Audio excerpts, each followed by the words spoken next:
How to download and install SoundCloud app.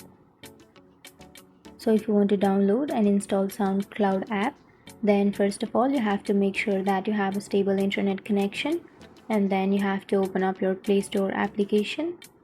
And after opening your Play Store, here on the upper side you will have a search bar. Simply tap on the search bar and then search for SoundCloud. And after searching, here you will have the application. So if you want to download and install this application, then simply tap on install. And it may take some time depending on your Wi-Fi or your data connection.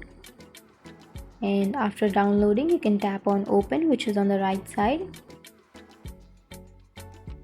And after opening, here you will have two options. You can either create your account, or if you already have an account, then you can log into your account and listen to your favorite music or songs. So that's it. That's how you download and install. And if you have any questions, feel free to comment below. Thanks for watching.